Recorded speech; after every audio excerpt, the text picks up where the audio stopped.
जय बाबा बंदार। रिश्तों में गलतफहमियां कैसे दूर करें? रिश्तों में गलतफहमियां तभी दूर होती हैं जब हम खुले दिल से एक दूसरे से बात करते हैं और किसी भी भ्रम को स्पष्ट करते हैं।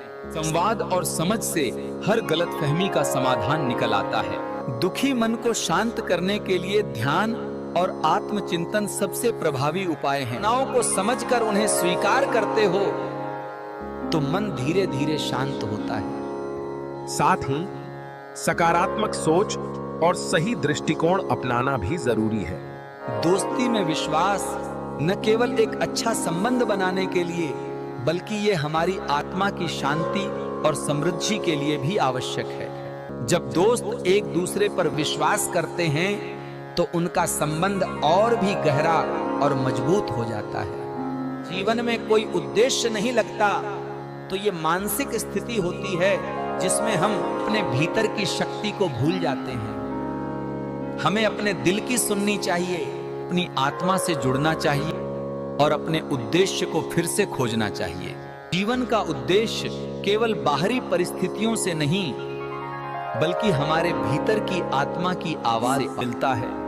आत्मचिंतन और ध्यान से हम अपने जीवन के उद्देश्य को फिर से पा सकते हैं। गुस्से को नियंत्रित करने के लिए हमें पहले अपने भीतर की शांति को पहचानना होगा।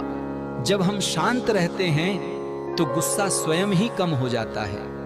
ध्यान और आत्मचिंतन से हम अपने गुस्से को काबू में रख सकते हैं। जब रामायण युद्ध समाप्त हो गया था, राम राज्य स्थापित हो गया, तब माता सीता ने हनुमान से पूछा, हनुमान, तुमने इस युद्ध में सबके लिए बहुत कुछ किया, बताओ तुम्हें क्या इनाम चाहिए? मुझे बस इतना दीजिए कि मैं जीवन भर श्री राम का नाम जप सकूं। सीता जी मुस्कुराईं और उन्हें एक सुंदर मोती माला भेंट की।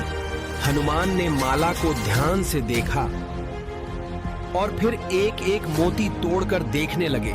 लक्ष्मण जी ने पूछा, हनुमान ये क्या कर रहे हो? हनुमान बोले, मैं देख रहा हूँ क्या हर मोती में राम का नाम बसा है, फिर इसका क्या मूल्य? मेरे लिए तो वही चीज मूल्य है जिसमें राम हो, और अगर तुम्हारे शरीर में राम नहीं हो तो? हनुमान ने तुरंत अपनी छाती चीर दी। सब स्तब्ध रह गए। हनुमान के हृदय में सचमुच श्री राम, लक्ष्मण और सीता विराजमान थे। अगर सवाल जवाब आपको पसंद आए हैं, अगर आपके कोई सवाल हैं तो कमेंट जरूर करें।